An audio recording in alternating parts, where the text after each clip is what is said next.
Vamos falar então sobre esse assunto com a cardiologista, intensivista e professora da USP, Ludmila Jar. Doutora, obrigada por nos atender nessa manhã. Boa tarde, obrigada a você.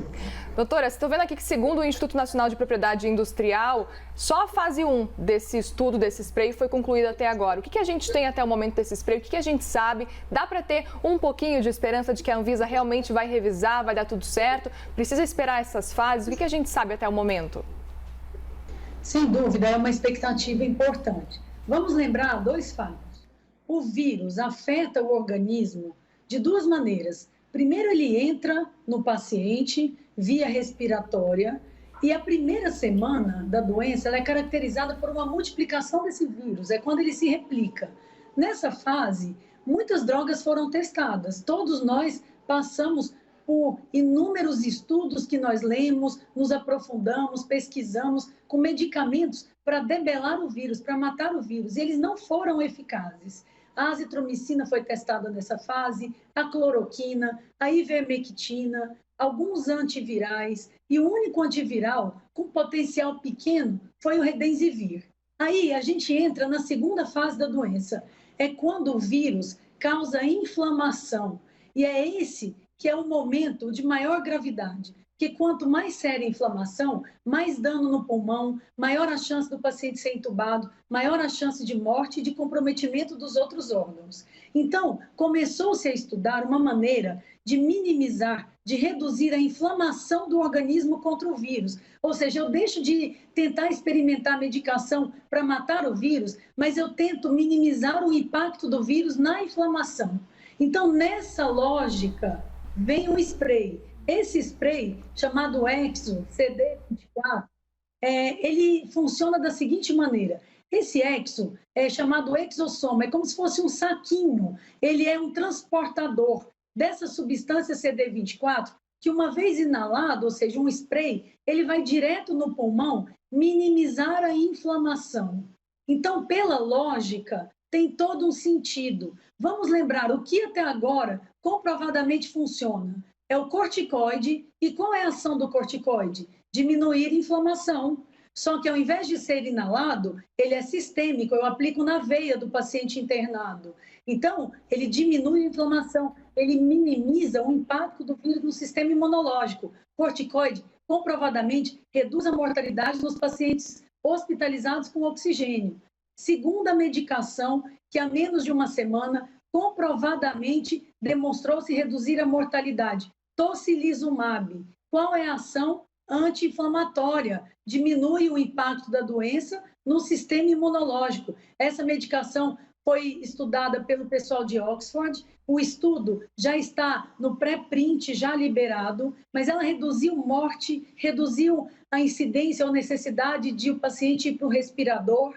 E agora, uma medicação aparentemente promissora, um spray, também tem impacto sobre minimizar a inflamação. É claro que é muito inicial. Como você falou, fase 1, eu pego um grupo de pacientes pequeno, 30 pacientes, testo, o resultado é exuberante, é interessante, mas a medicação precisa ser testada. Mas essa cooperação, Brasil e Israel, no sentido de acelerar os testes, isso é fantástico. Ou seja, existe sim uma expectativa, quando os países se associam, mais pacientes num tempo menor serão estudados e quem sabe daí vem mais uma medicação para fazer parte do arsenal terapêutico no combate à forma grave da Covid-19. Lembrando que para prevenir hoje é vacina e comportamento social, mas para tratar o Redensivir com uma eficácia pequena, é uma medicação que hoje não está disponível, só nos Estados Unidos, de uma maneira sistêmica, mas os anti-inflamatórios, o corticoide e o tocilizumab, já comprovados em estudos fase 3, e agora vem essa expectativa da medicação israelense. Doutora, a Marcela que fala aqui agora, bom, pelo que a senhora está falando, a expectativa, o otimismo é grande em relação a esse novo medicamento, né?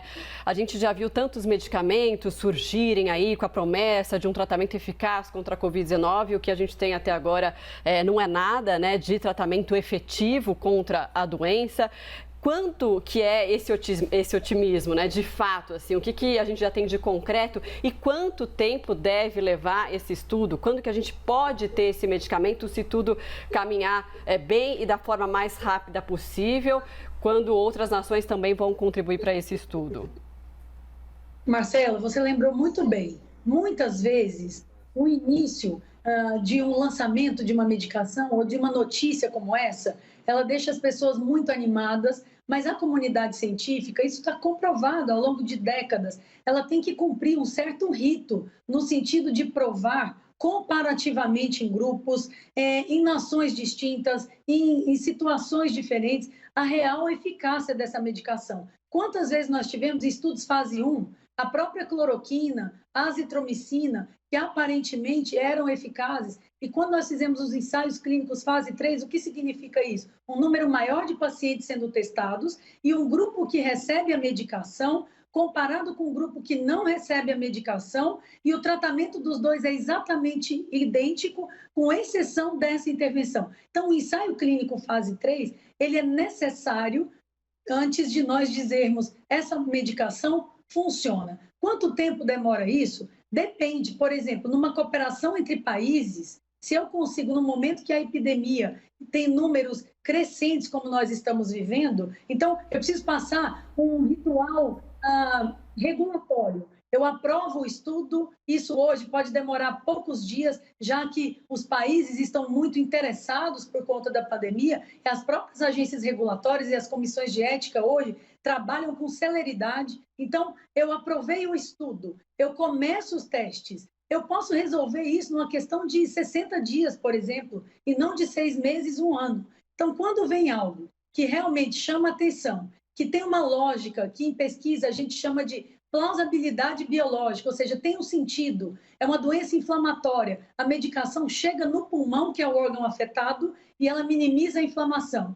Então, vamos fazer um esforço e uma colaboração científica internacional em conjunto com as entidades regulatórias para que os estudos sejam corretos, rápidos e já rapidamente demonstrem o resultado que a população espera. Entretanto, não infrequentemente, a gente se decepciona quando vem um estudo clínico fase 3.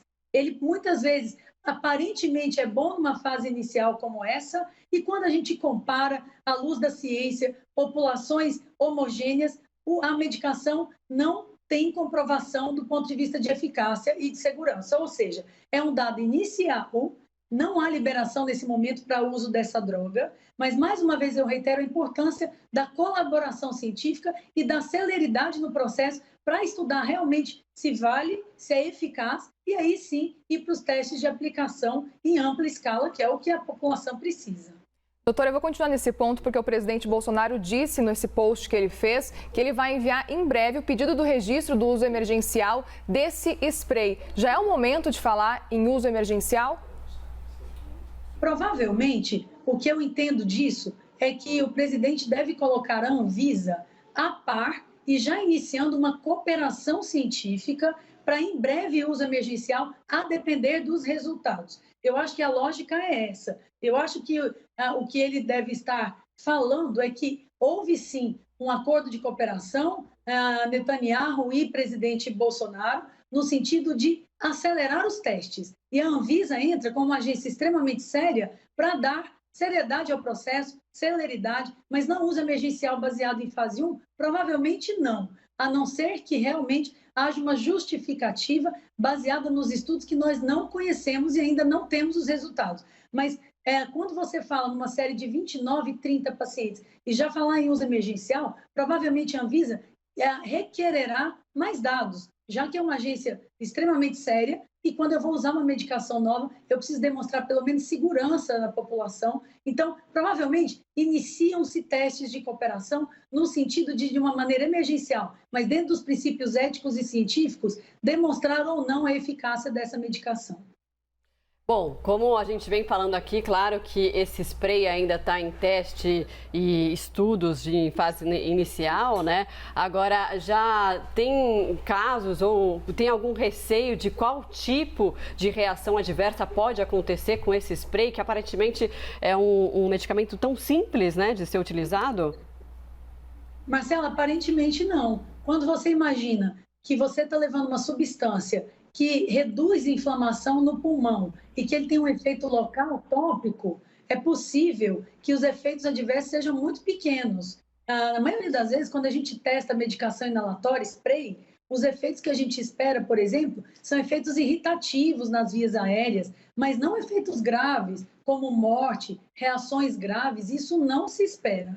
Então, imagina, se a gente consegue realmente demonstrar a eficácia desse produto, ele consegue diminuir a inflamação localmente no pulmão, que é onde tudo começa, não é? Na gravidade da Covid-19, provavelmente isso seja realmente bastante animador. Quando a gente usa o corticoide e agora mais recentemente o tocilizumab, a associação dos dois, nós estamos tendo o mesmo efeito do spray, só que ao invés de levar só no pulmão, é um efeito sistêmico no organismo inteiro, diminuindo a inflamação.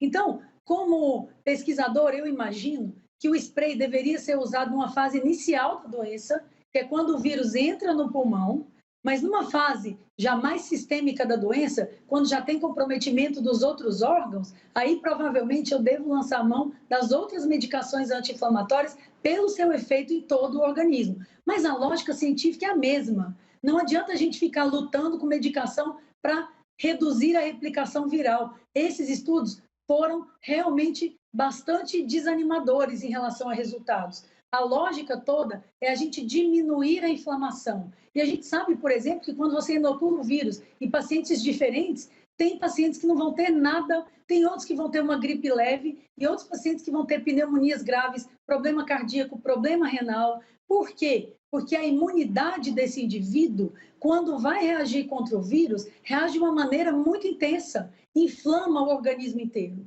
Então, o spray que diminui a inflamação, mais o corticoide que diminui a inflamação, e agora, mais recentemente, o tocilizumab que diminui a inflamação, provavelmente a gente vai ter um combo, um misto de medicações que vão nos ajudar a diminuir gravidade, diminuir mortalidade, diminuir intubação, que é o grande ponto de drama que o Brasil vive hoje e os outros países do mundo. A forma leve é tranquilo, você vai orientar o paciente, vai cuidar desse paciente, mas esse é um paciente que não hospitaliza, que não morre. O grande ponto são os 20% de pacientes acometidos por uma inflamação grave. O que determina isso, a gente não sabe ainda. Existem os grupos de risco, mas tem pacientes jovens, pacientes sem doença, que vão ter uma inflamação grave. Mas no que eu tenho, eventualmente, uma comprovação de um spray que minimize isso, mais 2 ou 3 medicações já comprovadas até o momento, que também diminuem a inflamação, é bem possível que a gente consiga, assim, reduzir de uma maneira dramática a gravidade e a mortalidade pela Covid-19.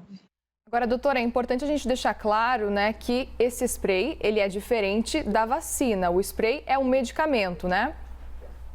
Sem dúvida. Então, a gente pode dividir isso em dois aspectos de manejo ou de condução ou de combate à Covid-19. Um é a prevenção. Qual é a melhor maneira de se prevenir a infecção? É conseguir ser vacinado e, de uma maneira sistemática, a população toda ter realmente acesso à vacina. O segundo passo para a prevenção é a gente se manter dentro de todas as regras de comportamento social. Eu sei que é cansativo, nós sabemos que já tem quase um ano toda essa história, mas até que a vacina esteja disponível para a população, a gente tem que respeitar, que evitar as aglomerações, que utilizar as máscaras de uma maneira universal, e isso deve se prolongar mesmo com a disponibilidade da vacina. Então, essas são as únicas maneiras de prevenir a doença. Agora, a gente vai para uma outra lógica. O indivíduo já tem a doença. E ele pode evoluir bem ou mal, ele pode morrer, ele pode vir a ser entubado. E aí tem a estratégia para você diminuir essa gravidade. Hoje tem boa estrutura de UTI, atendimento precoce e no paciente hospitalizado com oxigênio, o corticoide e o tocilizumab. É possível que o spray israelense, o Exo CD24, passe a fazer parte desse arsenal de tratamento como medicação anti-inflamatória, ou seja, o indivíduo já se contaminou. Qual é o ideal? É que a gente não se contamine e que a gente reduza a transmissão da doença. Como? Com comportamento e com vacinação. Uma vez que isso não seja alcançado, para a gente tratar e diminuir a mortalidade, que infelizmente no Brasil ainda é muito alta, aí a gente tem que lançar a mão continuadamente, de treinar o sistema de saúde, de adequar as emergências e as UTIs e de utilizar racionalmente as medicações. Mais uma vez, hoje, medicação antiviral, tem alguma no Brasil eficaz contra a Covid-19? Não. Medicação anti-inflamatória, o que está comprovado, corticoide, já em inúmeros estudos fase 3, hoje ele já faz parte do tratamento de uma maneira já regular. Agora, mais recentemente, o tocilizumab, e nós deveremos discutir com o Ministério como é que isso vai ser acessível à população, é uma medicação mais cara que o corticoide, mas nós já temos agora um estudo internacional com mais de 4.000 pacientes mostrando que a medicação é eficaz, e no Brasil nós estamos fazendo um estudo patrocinado pelo Ministério da Ciência e Tecnologia, eu sou investigadora principal desse estudo, esse estudo está em andamento para também avaliar o tocilizumab na população brasileira, e agora surge a expectativa de um spray com a mesma lógica anti-inflamatória. E, mais uma vez, para tratamento, mas a gente tem que aguardar os resultados dos novos estudos para comprovar ou não a eficácia. Como a Marcela chamou a atenção, muitas vezes a gente ficou empolgado, envolvido com estudos fase 1, e quando nós cumprimos o ritual científico, eles demonstraram não ser eficazes. A gente volta a conversar com a doutora Ludmila Rajar, que é cardiologista e professora da USP. Doutora, bom, vamos voltar então a falar sobre esse spray nasal que está sendo desenvolvido em Israel para evitar e para tratar casos graves da Covid-19. Os primeiros estudos mostram que ele é eficaz em 100% dos casos graves. Se isso de fato for confirmado com os estudos, os testes, é o primeiro tratamento que a gente pode ter contra a Covid-19. É uma notícia bastante animadora e importante, né? Claro que sim. Hoje nós já temos alguns medicamentos que, ao longo desse 1 ano de pandemia, eles se mostraram eficazes. São poucos perto do número de testes que nós fizemos. O que já foi demonstrado? O corticoide reduz mortalidade no paciente hospitalizado que necessita de oxigênio. Mais recentemente, o tocilizumab, que também é uma medicação anti-inflamatória, mostrou-se também ser capaz de reduzir mortalidade, reduzir necessidade de respiradores, de ventilação mecânica nos pacientes com Covid-19. E agora, se nós conseguirmos demonstrar nos estudos fase 2 e fase 3, com essa medicação israelense, esse também pode ser mais um adicional nesse arsenal de medicamentos contra a Covid-19. Se esse dado se repete, imagine 100% de eficácia, seria realmente fantástico a gente ter uma medicação que diminuísse a gravidade da doença, que diminuísse a mortalidade da doença. Pelo relato dos israelenses, que apenas é só um relato, os 30 pacientes que utilizaram a medicação, nenhum morreu, e eram pacientes graves. Mas, mais uma vez, nós não conhecemos isso cientificamente, isso não tem uma publicação, isso é um dado realmente que foi liberado pelos israelenses, e é compreensível, diante de uma pandemia, que algumas partes ou algumas fases sejam minimizadas para que o dado chegue logo à população, mas, mais uma vez, vamos olhar com bastante calma, porque a gente precisa passar por todas as fases de um estudo científico. Quando nós estamos falando de pandemia, de colaboração internacional, de um problema mundial, nós unimos forças, nós unimos agências regulatórias, países, e vamos trabalhar com celeridade e seriedade para demonstrar eficácia ou não. Mas muitas outras vezes, medicações que aparentemente eram fantásticas em fase 1, demonstraram ser nada em fase 3. Então, a gente olha com muita expectativa, mas por enquanto é apenas uma expectativa. Pois é, tem fase 1, ainda falta a fase 2 e a fase 3, como a doutora aponta pra gente agora. Agora, doutora, a gente aparentemente, assim, parece que esse spray é mais simples, mas a gente consegue pensar, pelo que a gente sabe até o momento, que o Brasil conseguiria produzir esse spray por aqui e, mais do que isso, que conseguiria disponibilizar esse medicamento pelo SUS?